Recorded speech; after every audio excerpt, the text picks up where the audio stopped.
본격 밀리터리 팟캐스트 밀떡을 시작합니다. 국방정론 박찬준입니다. 안녕하세요. 놀러온 정명섭 작가입니다. 안녕하세요. 태상호입니다. 네, 이렇게 밀떡이 시작됐습니다. 계속 더운 날씨가 이어지고 있죠. 여러분 건강 유의하시고요. 네. 이번 시간 뭐 늘 그렇듯 만약의 시간인데 아주 요즘 흔한 말 중에 하나가 러우 전쟁부터 더 이런 이야기가 많이 나오는데 게임 체인저 이야기 나옵니다. 네. 거기에 여러 가지 게임 체인저 이야기가 나오는데 그중 하나가 사실 러우 전쟁 이전부터 아제르바이잔과 아르메니아 네. 전부터도 이야기 나온 드론입니다. 근데 드론을 뭐 좀 상세히 나누자면 기존 무인기와도 드론의 개념이 좀 다르잖아요. 근데 여기서는 말씀하시는 걸 보니까 드론, 그중에서도 군집 드론에 네. 대한 이야기를 하시는 것 같아요. 맞습니다. 네. 근데 이 군집 드론이 네. 왜 게임 체인저입니까? 그거부터 말씀 주시죠. 일단 얘기하신 대로 이제 드론이 전쟁에 본격적으로 도입되기 시작했던 건, 그다음에 전세를 바꿔놨다고 평가를 받았던 건 2020년에 벌어졌던 아제르바이잔과 아르메니아의 전쟁이었었죠. 그때 미디어에 드론이 그 아르메니아군 머리 위로 떨어지는 모습들을 보면서 사람들이 진정한 공포감을 느꼈었고, 2022년부터 벌어졌던 러시아와 우크라이나 간 전쟁에서도 드론이 맹활약을 하고 있었습니다. 그 영상 굉장히 많이 나왔잖아요. 뭐 위에서 드론이 이렇게 수류탄 있는 박격포탄 떨어뜨리면 밥 먹고 있다가 막 날아가고 뭐 이런 장면들이 좀 나오고 있고, 초반에 뭐 바이락타르 2도 맹활약을 했던 지점들이 있어서 말씀하신 대로 이게 게임 체인저가 될 거다. 뭐 실제로 어떤지는 전쟁이 끝나서 사후에 평가를 좀 받아봐야 되는 지점들이 있긴 하지만 맞습니다. 우리가 뭐 그 러시아 전차들 보면은 러우 전쟁 때 보면 이 드론을 막기 위해서 전차 위에다가 정말 우리가 볼 때는 좀 우스꽝스러운 네. 그런 보호막을 네. 하고 있었잖아요. 그것이 뭐 서방권의 비밀리터리 분들이 이야기하기를 뭐 우스꽝스럽다, 거북이다. 뭐 네. 비방하잖아요. 근데 반대로 서방권 전차, 뭐 에이브람스나 챌린저나 이런 전차들도 역시 그런 보호막을 하면서 정말 입을 닫았던 그런 게 있잖아요. 그 참 이 드론 네. 게임 체인저는 맞습니다. 그 중에 하나가 군집 드론은 게임 체인저가 될 가능성이 점점 높아지고 있다라고 보고 있는 게, 미국의 마동석이라고 할 수 있는 제라드 버틀러가 주연으로 나왔던 엔젤레스 폴른이라는 작품이 있었는데, 여기 초반에 대통령을 암살하기 위해서 군집 드론이 사용되는 장면이 나오거든요. 그래서 떼거지로 날라오니까 그 훈련받은 미국의 그 시크릿 서비스 요원들도 뭐 감당을 못 하더라고요. 근데 지금까지 군집 드론이라고 하면 주로 뭐 해운대 아니면 이런 행사장에 불꽃놀이 대신으로 이렇게 막 드론쇼 하는 거 되게 많이 나왔잖아요. 민간에서. 그렇죠. 예. 근데 이게 군용으로 결국 사용되기 시작했다라는 지점들이 전쟁이 가지고 있는 하나의 좀 냉혹함 내지는 효율성, 이런 것들을 좀 보여주고 있다고 생각하고 있거든요. 그러니까 드론이 가지고 있는 근본적인 약점들이 있어요. 첫 번째, 무거운 무기를 못 날라요. 기껏 해봤자 수류탄이나 박격포탄 정도. 그리고 드론이 커지면 그 드론이 가지고 있는 은밀성이라든지 조용함이라는 게 사라지기 때문에 드론스의 장점이 없어지거든요. 그러니까 일정한 조그만 크기를 유지하려면 무거운 무기를 가지고 다닐 수가 없고, 최근에 그래서 이제 우크라이나에서는 뭘 떨어뜨린다기보다는 그 레이싱용 드론에 RPG-7 탄두를 붙여서 직접 자폭하는 방식을 사용하거든요. 이거를 FPV라고 부르는데, 이것도 영상들을 보니까 뭐 전차나 이런 표적들을 한 방에 날려버리지 못하더라고요. 그래서 뭐 드론을 집단으로 여러 명이 조종해서 5대 6대 띄워서 하나는 궤도에 들이받고 하나는 엔진에 들이받고 뭐 이런 식으로 하는데, 그러면 드론을 여러 대를 조종해야 되잖아요. 그러면 상대방도 가만히 있지 않으니까 뭐 방어체제라든지 아니면 제머, 전파 방해 이런 것들을 통해서 무력화시키는 방식을 사용하기 때문에 우크라이나의 전쟁에서 보면 하나의 무기 체계가 효율성을 오래 가져가는 경우는 드물더라고요. 드론 같은 경우도 마찬가지고. 뭐 우크라이나 전에 나왔던 것 중에서 이란제 샤헤드 136 네. 그것이 좀 대표적이죠. 이렇게 말씀하셨던 드론의 어떤 위력은 대단하고, 어떻게 보면 오늘 이번 코너가 만약의 코너인데 이거 사실 만약의가 아니라 거의 리얼이에요. 네. 자, 이렇게 되는데 그럼 태 기자님 보시기에 이러한 추세는 어떤 세계적인 추세가 맞고 그 게임 체인저가 정말 맞는가, 이런 것도 좀 질문 드려보고 싶어요. 드론이 전쟁에 본격적으로 사용이 되면서 기존 전쟁과 양상이 약간 바뀐 거는 있어요. 그런데 그러면서 양측이 뭐 지금의 제가 말씀드린 양측은 우크라이나하고 러시아 쪽에서 심리전을 활발히 수행을 하면서 그들이 보여줄 수 있는 가장 좋은 이 소스가 바로 드론 영상이거든요. 요새는 드론을 한 대씩 사용 안 합니다. 대부분 예, 공격 드론이 있고 그리고 통제하는 드론이 따로 있어요. 심지어 소통을 시키는 드론도 따로 있습니다. 어. 그래서 어떻게 보면 저고도의 공군이 같이 운영을 한다고 보시면 돼요. 그래서 공격의 양상은 바뀌었는데 그러면 요새 그들이 얘기하는 것처럼 혹은 일부 분들이 말씀하시는 것처럼 FPV 드론이나 소형 드론이 게임 체인저가 될 수 있냐. 게임 체인저라고 하는 거는 그냥 전쟁 수행의 방식을 바꾸는 게 아니라 전쟁의 양상을 바꿔야 그렇죠. 되는데 승패를. 네. 네.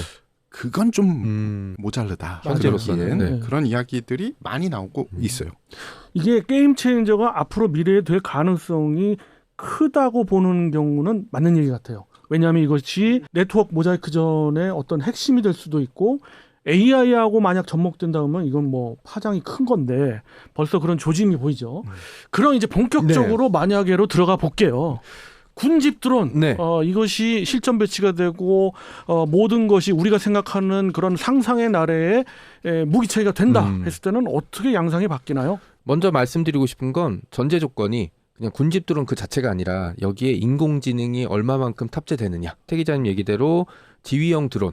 이게 드론의 약점 중에 하나가 이제 전파로 조종해야 되니까 전파를 무력화시키면 드론은 아무짝에도 쓸모가 없거든요. 네, 그리고 여러 대의 드론 운영하려면 여러 명의 인원이 필요한.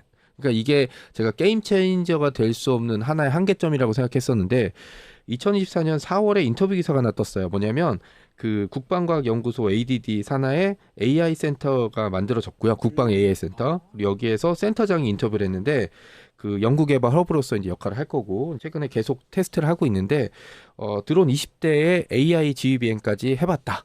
라는 얘기가 있었습니다. 그러니까 20대의 드론을 띄워놓고 지휘형 드론이 이제 명령을 내려서 운용해보는. 그러니까 AI를 탑재한 지휘형 드론이 다른 드론들을 조종한다면 일단 원거리 전파방에는 안 먹히는 거죠. 그렇죠. 네. 우리 벌써 화력 시범 할 때도 군집 드럼에 아주 소규모 형태가 있었죠. 그리고 네. 살짝 보여줬고. 그렇죠. 근데 그것이 오픈되지 않은 비공식으로는 상당히 많은 네. 수준의 실험이 이루어졌죠. 그 다음에 아까 얘기한 대로 여러 대의 드론을 띄우려면 여러 명의 조종사들이 운영해야 되는데 서로 소통 방식, 실력 차이, 여러 가지 전장 환경에 의해서 동시에 계획된 공격을 못할 때가 너무 많거든요. 근데 인공지능이 탑재된 지휘형 드론이 프로그래밍된 대로 공격 명령을 내리면 드론들은 사람의 조종에 따라 우왕좌왕할 이유는 전혀 없거든요. 그리고 제가 자료를 조사하다 흥미로운 영상을 하나 발견했어요. 소규모 업체긴 한데 대형 드론을 띄워놓고 이 드론 안에 소형 드론을 넣어놓는 거예요. 그래서 이 소형 드론을 목표 상공까지 데려가서 여기서 떨어뜨리고 이 대형 드론이 지휘 드론 역할을 하고 조그만 드론들이 막 여기저기 가서 네, 벌써 공격하고 탐지하는 각종 전시회에서 그렇죠. 전시가 되고 있죠. 예. 네. 그런 것들에서 여러 가지 커버 방식을 가지고 있으면 소형 드론으로서의 거리 그다음에 목표 지점을 탐지하는 능력들도 완벽하게 커버할 수 있는 그런 것들이 있어서 일단 이 군용 군집 드론 AI가 탑재된 드론이 우리가 도입하게 된다면 일단 북한이 날리는 똥풍선 문제를 좀 효율적으로 해결할 수 있거든요. 뭐 레이저 무기 체계도 해결할 수 있지만 특정 지역을 순찰하고 있다가 풍선이 날라온다. 그러면 드론들을 보내서 뭐 이거는 무기를 탑재할 필요도 없죠. 그냥 블레이드로 날로 그냥 풍선 찢어버리거나 아니면 들이받아서 그냥 떨어뜨리기만 하면 되거든요. 이런 좀 골치 아픈 문제를 해결할 수 있는 게 또 하나 있고 그다음에 실제 무력 분쟁, 충돌이 벌어지게 되면 아까 태 기자가 얘기했던 대로 저고도의 방공망 같은 하나의 그 통제를 할 수 있는 장치가 생겨버리거든요. 그러니까 예를 들어 북한이 우리가 공격하게 되면 수단 방법을 가리지 않고 막을 거 아니에요. 진짜 우리는 사람 한 명 한 명이 중요하지만 북한은 반대일 경우가 되게 많을 테니까 그런 문제들 북한이 진짜 자살 공격 같은 시도들을 미리미리 할 수 있는 예를 들어서 제가 강원도에서 복무했으니까 강원도로 진격을 할 때 길이 몇 개 없잖아요. 그럼 여기에 북한군이 수단 방법을 가리지 않고 부비 트랩서부터 이제 매복을 했을 거라고요. 네, 이런 상황에서 사실 정찰병을 보내거나 뭐 정찰 차량 같은 걸 보내는 거는 인명 피해를 그냥 발생하겠다라는 문제가 될 수 있는데 군집 드론을 보내서 이렇게 샅샅이 수색하게 되면 인명 피해를 좀 막을 맞습니다. 수 있는 지점이 있죠. 정말 가공할 상황까지 가상을 한다면 그런 상황이 벌어지고 아까 뭐 엔젤 헤즈 폴룬이라는 영화를 통해서도 우리가 간접적으로 봤습니다만 이런 뭐 요인 주요 VIP 요인 암살이랄지 그리고 그 소규모 전투 창급 부대 전투에서도 엄청난 괴력을 발휘할 수 있는 게 군집 드론인 것 같아요. 그러면은 좀 우리 국내 입장으로 봤을 때 우리나라에서는 여러 가지 측면에서 이야기를 제가 드렸어요. 우선 오픈되면 여러 가지로 드론 개발을 할 때 뭐 드랍되고 떨어지고 추락하는 경우가 비일비재할 텐데 무인이니까. 근데 그런 거를 이야기하면은 부정적인 효과가 분명히 있어서 오픈을 잘 안 하는 데다가 또 늦어진 것도 있죠 우리가. 그렇지만은 또 인공지능 AI 의 발전은 뭐 다른 많은 분야에서도 계속 가고 있고요. 그런 측면에서 봤을 때 우리 태 기자님 생각하시기에는 대한민국에서 밀리터리 분야에서 군집 드론의 가장 효율적인 활용 방안 그거는 뭐가 될 수 있을까요? 여러 가지가 될 수 있어요. 왜냐하면 지금 우리가 군집 드론 하면 다들 생각하시는 게 다중의 표적 혹은 단독 표적에 대해서 공격을 하는 것만 생각을 하실 텐데 이제는 군집 드론이라는 게 AI가 도입이 되면서 각자 드론마다 어떻게 보면 소부대로 목표만 정해주면 임무 중심형으로 공격을 하게 될 겁니다. 그러니까 공격 방법도 다양해질 거고 심지어 그 드론을 내보내는 우리조차 현장에 있지 않으니까 현장에서 지휘하는 드론이 알아서 공격을 할 거예요. 그렇기 때문에 앞으로 미래에 갈 길은 벌써 군집 드론이라는 건 명확하고 누구나 다 알고 있어요. 얼마 전에 어떤 기사가 났냐면 AP통신에서 중국과 미국이 군집 드론을 전력하면서 세계 군비를 계속 늘리는 이런 현상이 벌어지고 있다라고 아주 걱정하는 뉘앙스의 기사가 났고 심지어 국내에서도 제가 얼마 전에 사석에서 카이다라는 기관이 있습니다. 한국 국방연구원이죠. 거기에 북한실이라고 있어요. 거기 실장이 이상민 박사라는 아주 유능하신 분인데 그분한테 사석에서 제가 여쭤본 적이 있습니다. 향후 대한민국을 위협할 수 있는 북한의 무기 체계가 있다고 생각을 하시면 3가지 정도만 말해달라. 그랬더니 한참 고민하더니 첫 번째로 나온 게 AI 무기, 두 번째가 군집 드론, 세 번째가 EMP 무기. 그래서 제가 그렇네라고 생각했는데 그게 합쳐진다면 예. 그래서 우리가 군집 드론이 있어야 되는 이유는 사실은 두 개의 무기를 방어하기 위해서도 있어야 되는 거예요. 상대방의 군집 드론을. 그렇죠. 네. 뭐 제가 이게 전공자가 아니라서 어떻게 개발해야 된다라고 말씀 못 드리겠는데 저는 그 말씀을 들었을 때 망치로 한 대 띵 맞는 그런 느낌이 저도 있습니다. 좀 충격을 받은 게 지금 막 이제 떠올렸던 게 1차 세계대전 때 처음에 전투기들 나왔을 때 전투기 무기가 없었어요. 그래서 상대방 전투기를 만나면 그냥 인사하고 지나갔어요. 손을 들고. 그러다가 전쟁이 격화되니까 권총 차고 나가고 벽돌 들고 나가고 몽둥이 들고 나가서 던지기 시작했거든요. 최근에 러시아 우크라이나 전쟁에서도 드론끼리 충돌하는 사례들이 계속 늘어나고 있어요. 상대방 드론을 제거하는. 그러니까 우리도 태 기자님 얘기대로 북한에서 드론을 이용해서 공격을 하거나 뭔가 정탐을 할 때 이걸 막아낼 수 있는 무기 체계가 사실 명확하진 않거든요. 레이저 무기 체계가 배치되기 전까지는. 근데 이 우리가 드론을 대량으로 개발해서 배치한다면 상대방 드론들을 먼저 제거할 수 있잖아요. 네, 이것도 하나의 중요한 모티브가 될 수 있는 지점들이 있지 않을까라고 좀 생각을 해보고 있습니다. 그렇습니다. 우리가 흔히 드론을 못 사는 가난한 국가가 선택할 수 있는 그런 무기체계다라고 하잖아요. 그래서 아까 말씀 주셨던 뭐 이상민 박사 예. 그분의 의견에 저도 동의해요. 북한이 굉장히 거기에 관심을 갖고 또 투자를 할 수 있을 법하다. 그것이 이제 지금 걔네들이 강조하고 있는 사이버전과도 연결이 되는 거고, 걔들도 AI에 대한 기술 개발 충분히 가능한 얘기예요. 이런 쪽으로는. 그렇기 때문에 적은 돈을 들여서 좀 고효율을 낼 수 있는 그런 무기체계라서 우리도 거기에 대한 대응도 해야 되고, 모든 무기체계는 창이 있으면 방패가 있잖아요. 창과 방패 모두 다 그거에 대한 대비를 해야 된다는 게 좀 당면 과제인 것 같아요. 오늘 아주 그 만약에지만은 두려움도 앞서면서 우리가 나가야 할 방향이 굉장히 명확해지는 그런 시간인 것 같아요. 그러면 마지막으로 우리 그 정 작가님이 제안을 주셨기 때문에 드리는 질문인데, 향후에 우리나라가 이 군집 드론으로서 앞서의 그 이야기 드렸던 그 아젠다, 창과 방패에 있어서 어떠한 방향으로 가야 되느냐 결론을 내주신다면. 저는 창과 방패 모두 다 이제 이용을 해야 된다고 생각을 하고 있거든요. 그렇죠.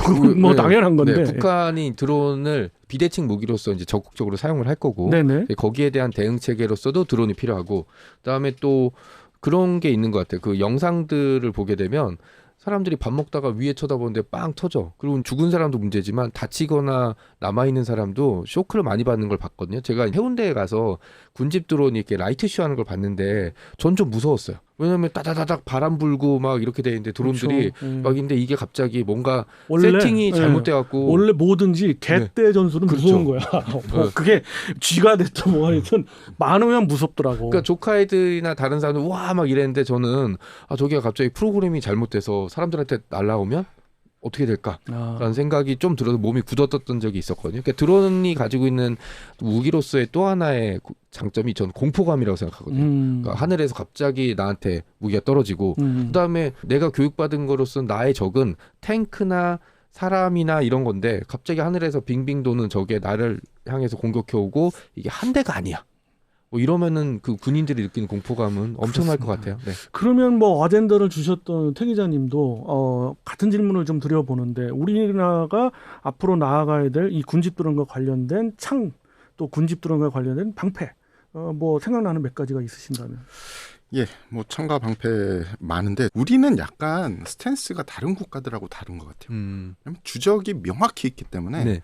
그들이 어느 쪽으로 가느냐에 따라서 우리도 조금 방향을 바꿔야 됩니다. 물론 세계적인 추세는 따라가야죠. 그런데 그래서 그들이 어떤 창을 내보내고 그에 의해서 어떤 방패를 내보내야 될지 들어야 될지는 저도 자세히 모르겠어요. 그런데 아까 의원님께서 말씀하신 그 상황에 하나 더 떼고 싶은 게 있다면 드론은 떨어지는 물건이에요. 드론은 소모품입니다. 그렇죠. 떨어질 수 있어요. 국민들이 뭐 군용 드론이 떨어졌다 뭐 하다가 떨어졌다 그러면은 뭘 했길래 떨어져? 아니 그 떨어지는 물건이에요. 정말 어이없이 떨어져서 사고를 일으켜서 인명 손실을 낸다든지 그러면 문제겠죠. 그리고 비리를 저지르면 안 되겠죠. 하지만 많이 떨어질수록 좋은 물건이 그러니까 정상적으로 많이 떨어질수록 좋은 물건이 나온다는 거를 국민 여러분들이 좀 알고 떨어져도 그래 떨어질 수 있지라고 생각을 해야지 우리가 빨리 군집 드론을 그러니까 예, 처음에 말씀드릴 거는 오늘 좀 주제가 잘못됐습니다. 만약에 군집 드론이 도입된다면이 아니라 네. 어떻게 하면 빨리 군집 드론을 도입을 네. 해야 될까? 네, 네. 거기에 제가 지금 맞습니다. 말씀드린 것처럼 손 들어. 죄송합니다. 네. 네, 제가 지금 말씀드린 것처럼 국민 여러분들이 그래 드론 떨어지는 물건이니까 많이 지금 연구를 하고 있구나 이런 시선으로 좀 봐주고 군과 관련 기관을 좀 지원해 주시면 저희가 더 빠르게 더 좋은 무기 체계로 군을 무장시킬 수 있을 것 같아요. 맞습니다. 결론으로 굉장히 좋은 의견 주셨습니다. 한마디로 말해서 우리 이번의 주제는 뭐 무서움도 있고 앞으로의 방향도 있는데 그 방향은 굉장히 명확한 것 같아요. 그래서 창과 방패를 뭐 자세히 논하기도 전에 저는 이제 기본의 기본으로 돌아가야 된다. 여기에 방점을 두고 관심을 가져야 된다. 이것이 밀리터리 분야에서는 군 지휘관들도 앞으로 관심을 많이 가져야 된다. 적성 국가가 뭐 북한이 될 수도 있고 중국이 될 수도 있고 일본이 될 수도 있고 우리 주변국이 될 수도 있는데 그 국가들은 한 발 앞서가고 있다는 거를 반드시 명심해서 이 분야에도 우리도 집중을 할 수 있게 여러분들의 관심 저희가 밀떡해서 좀 부탁드리고자 하는 게 저의 결론인 것 같아요. 그래서 이번 시간 아주 만약에를 통해서 뜻깊은 이야기를 나눴고요. 다음 시간에 아주 더 쌈박하고 재미난 만약의 시간으로 여러분 모실 것을 약속드리면서 이번 시간 이걸로 마무리하는 걸로 하겠습니다. 자, 정치 여러분 안녕히 계세요. 고맙습니다.